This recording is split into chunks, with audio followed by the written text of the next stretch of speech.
ছাত্র জীবনে এই লাইনটা আমরা সবাই কিন্তু পড়েছি, আর সেটা হচ্ছে সময় আর নদীর স্রোত কারোর জন্যই অপেক্ষা করে না। সময়ের মূল্য না দেওয়ার যে খারাপ পরিণতি হতে পারে তার ফলাফল কম বেশি সবাইকেই ভোগ করতে হয়। বন্ধুরা, ওয়েলকাম জানাচ্ছি তোমাদের সবাইকে আমার চ্যানেলের একটা নতুন এপিসোডে। আজকে আমি তোমাদের সাথে একটা তামিল সিনেমা নিয়ে কথা বলবো। সিনেমার নাম হচ্ছে ড্রাগন। সরাসরি চলে যাই সিনেমার এক্সপ্লেনেশনে। সিনেমার কাহিনী ডি রঙ্গনাথন নামক একটা ছেলের স্কুল জীবন থেকে শুরু হবে। 12 ক্লাসে 96% বোর্ডের নাম্বার পেয়ে স্কুলের মধ্যে টপ করেছে সে। আর বোর্ডের রেজাল্ট ভালো করে সে যখন নিজেকে একটা লেভেলের ভাবছে, তখন সে তার মনের কথা বলার জন্য ক্লাসের সব থেকে সুন্দরী মেয়েটাকে বেছে নেয়। সে তার কাছে গিয়ে তার প্রেমের প্রস্তাব দেয়, কিন্তু সুন্দরী মেয়েটা তার প্রস্তাবটাকে নাকচ করে দেয়। সে তাকে সরাসরি জিজ্ঞাসা করে, তখন সে মেয়েটা তাকে বলে সো কল গুড বয়, যে পরীক্ষায় ভালো রেজাল্ট করে সেই রকম ছেলে তার পছন্দ নয়। তার পছন্দ রাফ অ্যান্ড টাফ, ফ্যাশনেবল এবং অ্যাট্রাকটিভ ছেলে। ঠিক সেরকমই একটা ছেলে ছিল তাদের ক্লাসে। বেশিরভাগ মেয়ে ছিল তার প্রতি আকৃষ্ট, অথচ পড়ালেখায় ছিল সে ডাব্বা। এটা থেকে রিজেকশন পাওয়ার পরে নিজের বন্ধুর সাথে বসে সে নিজের অ্যানালিসিস করতে থাকে যে কি করলাম জীবনে এত ভালো পড়ালেখা করে।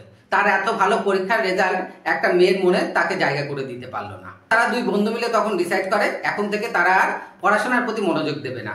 মেয়েরা যে ধরনের ছেলে পছন্দ করে সেই ধরনের স্টাইলিশ রাফ অ্যান্ড টাফ হওয়ার চেষ্টা করবে, এবং যেমন কথা তেমন কাজ। ইঞ্জিনিয়ারিং কলেজে এন্ট্রি নেওয়ার সময় সবার প্রথমে সে নিজের নাম পাল্টে পেল। তার নাম ছিল ডি রাঘবন। সেখান থেকে কিছু শব্দ বাদ দিয়ে সে তার নাম করে নিল ড্রাগন। সে ইঞ্জিনিয়ারিং কলেজে এন্ট্রি নিল এবং যেমন কথা তেমন কাজ। লেখা করাটা পুরোপুরি ছেড়ে দিয়ে নিজেকে পুরোপুরি স্টাইলিস্ট, মেয়েরা যেমন পছন্দ করে ঠিক তেমনি করে গড়ে তোলার চেষ্টা করলো, এবং সে তার ফলও পেল। কলেজের প্রায় অধিকাংশ মেয়েই তার প্রতি অ্যাট্রাকটিভ হয়ে গেল, এবং কলেজের সব থেকে সুন্দরী মেয়ে কীর্তি তার প্রেমে পুরোপুরি হাবুডুবু।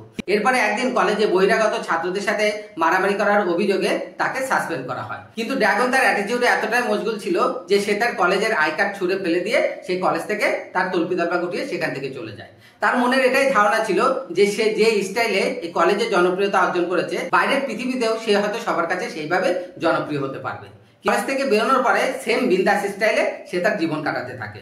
শুধু যে সেটাই করে তা নয়, সে তার নিজের বাবা মাকে মিথ্যা বলে যে সে একটা চাকরি পেয়েছে 18,000 টাকা মাইনার। এই জন্য সে প্রতিদিন সেজে গুজে বাড়ি থেকে বেরিয়ে আসে বাবার দেওয়া মোটরসাইকেলে চড়ে। বাড়ি থেকে বেরোনোর পরে তার কলেজের বন্ধুরা যারা এখন চাকরি করছে তাদের রুমে এসে সারাদিন বসে থাকে। তার বন্ধুরা সারাদিনের জন্য কাজে বেরিয়ে যায়, আর সে রুমের মধ্যে বসে টাইম পাস করতে থাকে আর সারাদিন টিভি দেখতে থাকে। আর মাঝে মধ্যে তার গার্লফ্রেন্ডকে ফোন করে অর্ডার দেয় যেন তার জন্য রেস্টুরেন্ট থেকে কিংবা সুইগি থেকে কিংবা জোম্যাটো থেকে যেন স্পেশাল টাইপের খাবার পাঠিয়ে দেওয়া হয়। এইভাবে তার জীবন হেসে খেলে কেটে যাচ্ছিল, কিন্তু সেখানেও একদিন ফুল স্টপ পড়ে যায়।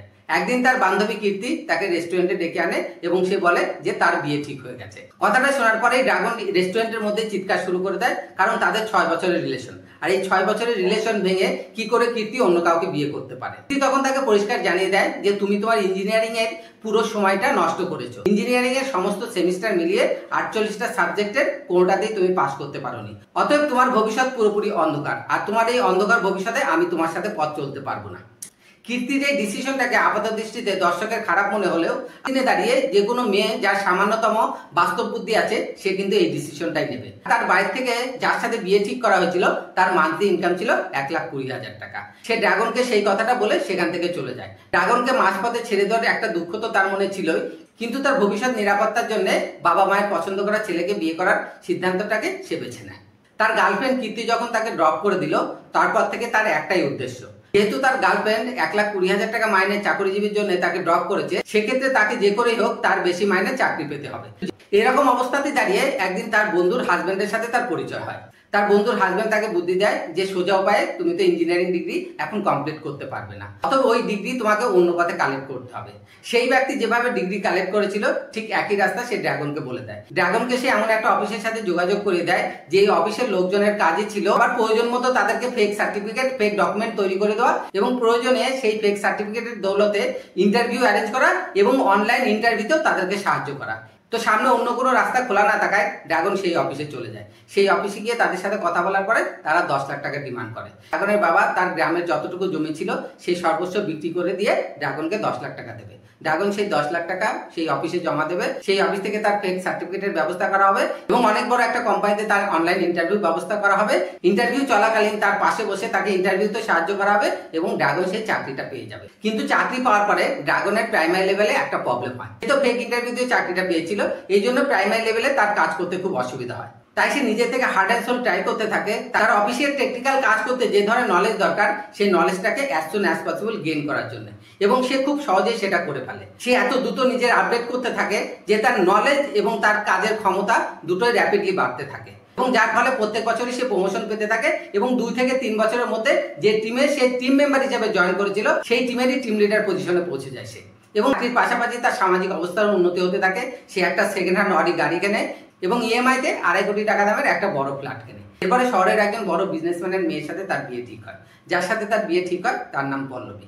পল্লবীর সাথে ড্রাগনের বিয়ে পাকাপাকি ঠিক হওয়ার আগে পল্লবী 2 পরিবারের সামনে প্রস্তাব রাখে যে সে ড্রাগনের সাথে কিছুদিন মেলামেশা করে দেখতে চায়, যদি ড্রাগনকে তার পছন্দ হয় তাহলে সে বিয়ে করবে। ড্রাগনের ফ্যামিলি এবং ড্রাগন এতে রাজি হয়ে যায়। এরপরে পল্লবী যখন ড্রাগনের সাথে মেলামেশা করতে শুরু করে, ড্রাগনের ক্যারেক্টার, তার লয়্যালটি, তার বিহেভিয়ার সবকিছুর উপরে পল্লবী ইমপ্রেস হয়ে যায়। এজ এ রেজাল্ট পল্লবী ড্রাগনের পার্সোনালিটির প্রেমে পড়ে যায় এবং ড্রাগনকে বিয়ে করতে সে রাজি হয়ে যায়। এরপরে অফিস থেকে ড্রাগন অফার পায় তাকে আমেরিকায় পাঠানো হবে, তাদের নতুন ব্রাঞ্চ খোলা হচ্ছে সেই ব্রাঞ্চের ম্যানেজার হিসাবে। ড্রাগন তখন 2 ফ্যামিলির কাছে প্রপোজাল রাখে যে আমেরিকায় যাওয়ার আগে পল্লবী এবং তার বিয়েটা যেন কমপ্লিট করে নেওয়া হয়। এতে 2 পরিবার রাজিও হয়ে যায়। তো যে কোনো সিনেমাতে তো টুইস্টের দরকার আছে, তো এইবার ড্রাগন সিনেমাতে টুইস্টের পালা। ড্রাগন যখন একদিন তার অডি গাড়িতে চড়ে তার অফিসে আসছিল, তখনই তাকে রাস্তায় দেখে নেয় তার ইঞ্জিনিয়ারিং কলেজের প্রিন্সিপাল অর্থাৎ ডিন। এরপরে প্রিন্সিপাল ড্রাগনকে ফলো করে তার অফিসে চলে আসে। অফিসে এসে ড্রাগনের সাথে আলাদা করে কথা বলে।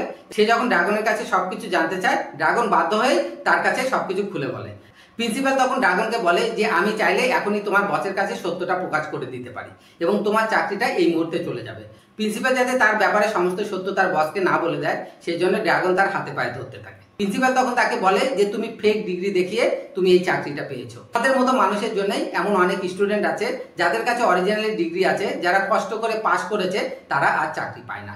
তবু আমি চাইবো না তোমার চাকরিটা তোমার থেকে চলে যাক, কিন্তু তোমার চাকরি একটা শর্তেই থাকবে, তোমার যে ইঞ্জিনিয়ারিং কোর্সে 48 এরিয়া রয়েছে সেই 48 এরিয়াকে তোমাকে 3 মাসের মধ্যে কমপ্লিট করতে হবে। ড্রাগনের সামনে কোনো রাস্তা খোলা থাকে না। ড্রাগন তখন বাধ্য হয়ে প্রিন্সিপালের কথায় রাজি হয়ে যায় এবং 3 মাসের জন্য সে তার ইঞ্জিনিয়ারিং কলেজে ফিরে আসে। অফিসের বসকে সে বলে সে ওয়ার্ক ফ্রম হোম করবে, কারণ তার বিয়ের সবকিছু অ্যারেঞ্জমেন্ট করতে হবে। অন্যদিকে 2 ফ্যামিলিকে এসে এটা বলে যে অফিসে প্রচন্ড কাজের চাপ, অফিসটাকে প্রজেক্টের জন্য চেন্নাই পাঠাচ্ছে। ড্রাগন মুম্বাই থেকে চেন্নাই চলে যায় এবং সে তার পুরনো ইঞ্জিনিয়ারিং কলেজে নতুন করে আবার পড়াশোনা শুরু করে। ইঞ্জিনিয়ারিং কলেজে ঢোকার পরে সে আবার নতুন টুইস্টের মুখে পড়ে। সে যে ক্লাসে জয়েন করে সেই ক্লাসে যত প্রফেসর ছিল তার মধ্যে একজন নতুন প্রফেসর, সে কিনা ড্রাগনের এক্স গার্লফ্রেন্ড কীর্তি। কীর্তি এখন ওই কলেজেরই নতুন প্রফেসর হিসাবে জয়েন করেছে। তো ড্রাগন এবং কীর্তি যখন দুজনের মুখোমুখি, তখন দুজনের মধ্যে আলাদা আলাদা ফিলিংস কাজ করছে। কীর্তির মধ্যে একটা অনুশোচনা কাজ করছে যে সে ড্রাগনকে মাঝ রাস্তায় ড্রপ করে অন্য ব্যক্তিকে বিয়ে করে ড্রাগনের জীবন থেকে চলে গেছে। আর ড্রাগন কীর্তিকে দেখে এতটাই রাগান্বিত সে ডিসাইড করে নেয় সে প্রিন্সিপালকে গিয়ে বলবে যে সে ইঞ্জিনিয়ারিং আর করবে না, সে কলেজ ছেড়ে চলে যাবে। আর প্রিন্সিপাল তখন ড্রাগনকে বলে দেয় তোমার যা ইচ্ছা তুমি তাই করতে পারো, কিন্তু তুমি যদি এখান থেকে চলে যাও আমি তোমার অফিসে ফোন করে বলে দেবো। প্রিন্সিপালের সামনে বড় বড় ডায়লগ মেনে এলেও ড্রাগনের সামনে কিন্তু কোনো রাস্তা খোলা ছিল না। আর তখনই তার বন্ধু ড্রাগনকে ফোন করে জানায় আইটি ইন্ডাস্ট্রিতে প্রচুর ফেক কেস ধরা পড়েছে, যারা ফেক সার্টিফিকেট দিয়ে চাকরি নিয়েছিল। অতএব তোকে যদি চাকরি বাঁচাতেই হয় যে করেই হোক তোকে ডিগ্রি হাতে করে নিয়ে কিন্তু অফিসে আসতে হবে। তো সেক্ষেত্রে ড্রাগনের সামনে তার কোনো রাস্তা খোলা নেই, সে বাধ্য হয়ে ইঞ্জিনিয়ারিং কলেজেই রয়ে যায়। এদিকে কলেজে ড্রাগনকে দেখার পরে কীর্তিও সুযোগ খুঁজতে থাকে ড্রাগনের সাথে কথা বলার জন্য। সে কয়েকবার ড্রাগনের মুখোমুখি হয়, কিন্তু ড্রাগন কোনো মতেই তার সাথে কথা বলতে ইন্টারেস্ট দেখায় না। বারবার চেষ্টা এবং কীর্তির রিকোয়েস্ট করার পরে ড্রাগন রাজি হয় তার সাথে কথা বলার জন্য। ড্রাগনকে নিজের লাইফ থেকে ড্রপ করার জন্য কীর্তি তার কাছে ক্ষমা চেয়ে নেয়। ড্রাগনও যেহেতু নিজের লাইফে পল্লবীর সাথে মুভ অন করে গেছে, সে কীর্তিকে মাফ করে দেয়। ড্রাগন তখন কীর্তিকে তার জীবনে সবকিছু খুলে বলে এবং কি করে সে প্রিন্সিপালের খপ্পরে পড়লো সেটাও তাকে খুলে বলে। কীর্তি তখন তাকে বোঝানোর চেষ্টা করে যে তোমাকে তো খুব ভালো রেজাল্ট করতে হবে না, আর যেহেতু তুমি একজন ভালো স্টুডেন্ট ছিলে, তুমি যদি চেষ্টা করো যে করেই হোক তুমি পাস মার্ক পেয়ে যাবে। তোমার ডিগ্রি পাওয়া নিয়ে কথা, আমি তোমাকে সমস্ত পেপারের ইম্পর্টেন্ট কোশ্চেনগুলো নোট বানিয়ে দেবো, এই নোটগুলো যদি তুমি ফলো করো এবং ভালোভাবে পড়ো তাহলেই তুমি পাস করে যাবে। এরপরে আমরা দেখতে পাই ড্রাগন এবং কীর্তির মধ্যে একটা ভালো ফ্রেন্ডলি রিলেশন গড়ে উঠবে। আবার কীর্তি তাকে সব রকম সাহায্য করার চেষ্টা করবে সে যাতে পরীক্ষায় পাস করতে পারে এবং ড্রাগনও রাত দিন খাটনি করতে থাকবে পরীক্ষায় পাস করার জন্য। পড়াশোনার পাশাপাশি ড্রাগন একদিকে তার বস এবং অন্যদিকে তার হবু বউ পল্লবী, দুজনকে প্যারালালি ব্যালেন্স করতে থাকে। এরপরে পরীক্ষার দিন চলে আসে। এক এক করে 48টা পরীক্ষার মধ্যে 47টা পরীক্ষা মোটামুটি ড্রাগন ভালোভাবেই দিয়ে দেয়। 48 নম্বর পরীক্ষা যেদিন দেওয়ার কথা তার আগের দিন রাত্রে যেহেতু ড্রাগন মুম্বাইতে চলে গেছিল পল্লবীর জন্মদিনে পল্লবীর সাথে দেখা করার জন্য, সেহেতু সে সারা রাত ঘুমাতে পারে না। এবং যখন সে পরীক্ষার হলে প্রবেশ করে, পরীক্ষার হলে প্রবেশের কিছুক্ষণের মধ্যেই তার চোখের সামনে পুরো অন্ধকার হয়ে যায় এবং সে কি লিখছে কি না লিখছে সে কিছুই বুঝতে পারে না। অ্যাকচুয়ালি এটা ছিল তার একটা পুরনো প্রবলেম। সিনেমায় অবশ্যই আমরা দেখতে পাবো যে সেই একই কারণে তার একদিন একটা বাইক অ্যাক্সিডেন্ট হয়েছিল। সে যাই হোক কোনো মতে পরীক্ষা দিয়ে ড্রাগন পরীক্ষার হল থেকে বেরিয়ে আসবে এবং মুম্বাইতে ফিরে গিয়ে নিজের কাজে যোগ দেবে। এরপরে ড্রাগনের অফিসে যেদিন এমপ্লয়ীদের সার্টিফিকেট ভেরিফিকেশন চলছিল, ঠিক সেই দিনই ড্রাগনের কলেজে ফোন যাবে এবং সেই দিনই রেজাল্ট আউট হবে এবং রেজাল্টে আমরা দেখতে পাবো যে ড্রাগন সমস্ত সাবজেক্টে পাস করে গেছে। কলেজের প্রিন্সিপাল ওভার ফোন ড্রাগনের অফিসে তার বসকে জানিয়ে দেবে যে ড্রাগন তাদের কলেজের ছাত্র ছিল এবং ড্রাগন তার ডিগ্রি ক্লিয়ার করেছে। এবার আমরা দেখতে পাবো ড্রাগন এবং পল্লবীর বিয়ে হচ্ছে। সেখানে তার বন্ধু বান্ধব, তার কলেজের প্রিন্সিপাল, তার অফিসের বস সবাই সেখানে এসেছে। এতটুকু দেখার পরে কিন্তু আমার মনে হচ্ছিল যে সিনেমাটা যদি এখানেই শেষ হয়ে যেত ভালো হতো। ড্রাগনের জীবনে সমস্ত প্রবলেম সবকিছু স্মুথলি শেষ হয়ে গেল। সে তার ডিগ্রি কমপ্লিট করলো, তার চাকরির ক্ষেত্রে কোনো রকম অনিশ্চয়তা থাকলো না। পল্লবীর সাথে তার বিয়ে হয়ে যাচ্ছে। কীর্তির সাথে তার সম্পর্কে যে ফাটল ধরেছিল সেটাও একটা বন্ধুত্বপূর্ণ জায়গায় এসে দাঁড়ালো। সবকিছু মিলিয়েই একটা হ্যাপি এন্ডিং। কিন্তু না, সিনেমার গল্প কিন্তু এখানেই শেষ হয়নি। এরপরেও সিনেমাতে একটা টুইস্ট হয়েছে। ড্রাগনের বিয়ের আগের দিন রাতে যে অনুষ্ঠান হচ্ছিল সেদিনই ড্রাগন খবর পায় তাদের ইঞ্জিনিয়ারিং কলেজের একটা ছেলে সুইসাইড করার চেষ্টা করেছে।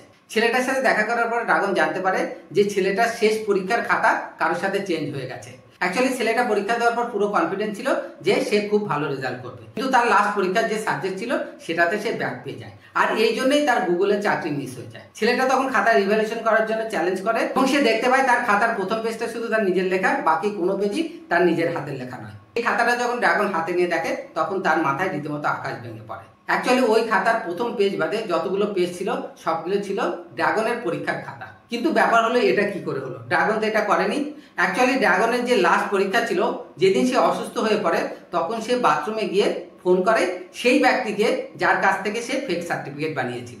তাকে সে রিকোয়েস্ট করে যে শেষ পরীক্ষাটা সে কোনো মতেই দিতে পারছে না, সে কিছুতেই কিছু মনে করতে পারছে না, যে করেই হোক এই শেষ পরীক্ষার নাম্বারের ব্যাপারে তারা যেন তাকে সাহায্য করে। তখন ওই ব্যক্তি ইঞ্জিনিয়ারিং কলেজের পিয়নকে হাত করে ড্রাগনের পরীক্ষার খাতার প্রথম পেজ বাদে যতগুলো পেজ ছিল একটা ভালো স্টুডেন্টের খাতার সাথে রিপ্লেস করে দেয়। আর সেই স্টুডেন্টটাই ছিল এই ছেলে, যে কিনা এখন ড্রাগনের সামনে বসে আছে। ড্রাগন পুরোপুরি বুঝতে পারে যে এই ছেলেটার সাথে যা কিছু হয়েছে, এই ছেলেটা যে আজ গুগলের চাকরি পায়নি তার জন্য সেই দায়ী। ছেলেটার সুন্দর ভবিষ্যৎ এবং তার স্বপ্ন সফল করার জন্য ড্রাগন ফিরে আসে তার প্রিন্সিপালের কাছে এবং তার প্রিন্সিপালকে সমস্ত সত্যি কথা বলে দেয়। প্রিন্সিপালের পাশাপাশি বিয়েতে আগত সমস্ত ফ্যামিলি, আত্মীয় স্বজন এবং তার অফিসের বস সবাই এই সত্যটা জানা যায়। অ্যাজ এ রেজাল্ট ড্রাগনের চাকরি চলে যায় এবং পল্লবীর সাথে তার বিয়েও ভেঙে যায়। বেশ কয়েক মাস কেটে যায়। ড্রাগনের সাকসেস এবং ফেলিয়ারের গল্পটা ইঞ্জিনিয়ারিং কলেজে একটা দৃষ্টান্ত হয়ে রয়ে যায়। পরবর্তীতে যখনই কোনো ফ্রেশার ওয়েলকামের অনুষ্ঠান হয়, কলেজের প্রিন্সিপাল সবাইকে ড্রাগনের কাহিনী শোনায়। এরপরে আমরা একদিন দেখতে পাই যে কলেজের প্রিন্সিপালের বাড়িতে খাবারের ডেলিভারি আসে।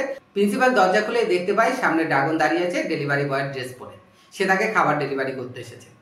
প্রিন্সিপাল তখন তাকে জিজ্ঞাসা করে, ড্রাগন তখন বলে যে সবকিছু হারিয়ে ফেলেছি, সবাই আমাকে ত্যাগ করলেও আমার বাবা মা আমাকে ত্যাগ করেনি, সেই জন্য আমি নতুন করে আবার জীবন শুরু করার চেষ্টা করেছি এবং এই কাজটার পাশাপাশি সে করসপন্ডিং এ ইঞ্জিনিয়ারিং কমপ্লিট করারও চেষ্টা করছে। এবারে ড্রাগনের জীবনে আরেকটা সুন্দর মুহূর্ত আসে। কলেজের প্রিন্সিপাল তার মেয়ের জন্য একটা অনেস্ট ছেলে খুঁজছিল এবং তার চোখে দেখা সেই মুহূর্তে ড্রাগন ছিল সব থেকে বেশি অনেস্ট ছেলে। এই জন্য সে তার মেয়ের বিয়ের প্রস্তাব নিয়ে চলে যায় ড্রাগনের মা বাবার কাছে। ড্রাগন প্রথমে নিজের জীবনকে পুনরায় প্রিন্সিপালের সাথে জড়াতে চায় না, কিন্তু প্রিন্সিপালের মেয়েকে দেখার পরে ড্রাগন প্রিন্সিপালের মেয়েকে বিয়ে করতে রাজি হয়ে যায়। বন্ধুরা, সিনেমার গল্প এখানে শেষ। এবার চলো চেষ্টা করি সিনেমাটা একটু রিভিউ করার। সিনেমাটা রিভিউ করতে গিয়ে আমি তিনটে ডিপার্টমেন্টের কথা বলবো, যার প্রথমে থাকবে ডিরেক্টরের কথা।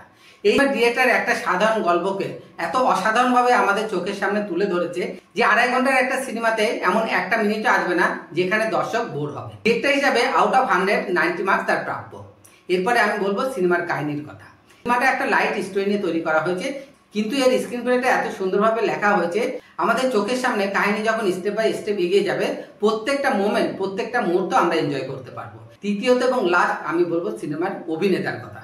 সিনেমাতে আমি অন্য কারোর অভিনয় নিয়ে কিছু বলবো না। সিনেমার যে মেন ক্যারেক্টার ড্রাগন, যার নাম প্রদীপ রঙ্গনাথন, সে খুব সুন্দর অভিনয় করেছে। ব্যক্তিগতভাবে আমার দেখা প্রদীপ রঙ্গনাথনের এটাই প্রথম সিনেমা। প্রদীপ রঙ্গনাথনের অভিনয় আমি যতক্ষণ দেখলাম সিনেমাটাতে, আমার মনে হলো ভবিষ্যতে গিয়ে তামিল ইন্ডাস্ট্রিতে আমার প্রিয় অভিনেতা ধনুষের জায়গাটা নিতে পারে প্রদীপ রঙ্গনাথন। আর বেশি কিছু বলবো না, আমি রেফার করব আপনারা সিনেমাটা দেখুন। বিশেষ করে যারা এখনো স্টুডেন্ট লাইফে রয়েছে তাদের অবশ্যই সিনেমাটা দেখা উচিত, কারণ সিনেমাটা দেখলে তারা খুব ভালোভাবে রিয়ালাইজ করতে পারবে যে কলেজ জীবন কিংবা স্কুল জীবনে 2-4 বছরের জন্য মেয়েদের চোখে অ্যাট্রাকটিভ হওয়ার জন্য নিজের ভবিষ্যৎকে স্পয়েল করা কোনো মতেই উচিত নয়। সেক্ষেত্রে ভবিষ্যৎ শুধুমাত্র তাদেরই স্পয়েল হবে, সেক্ষেত্রে অন্য কেউ কিন্তু সাফার করবে না। আর যারা অলরেডি কলেজ জীবন কিংবা স্কুল জীবন পার করে এসেছে তারাও সিনেমাটা যদি দেখে তারাও হয়তো রিলেট করতে পারবে যে জীবনে কোন ভুলগুলো তারা করে এসেছে যেগুলো তাদের করা উচিত হয়নি। প্রত্যেকবারই আমি তোমাদের বলি, এবারও বলছি, সাবস্ক্রাইব করো, লাইক করো, কমেন্টস করো, শেয়ার করো এবং অবশ্যই বেল বাটন প্রেস করে রাখো যাতে আমার পরবর্তী সিনেমা রিভিউ তোমাদের কাছে সবার আগে পৌঁছে যায়। আজকের মতো এই পর্যন্তই, দেখা হবে আবার পরবর্তী এপিসোডে নতুন কোনো সিনেমা রিভিউ নিয়ে। Thank you, have nice day.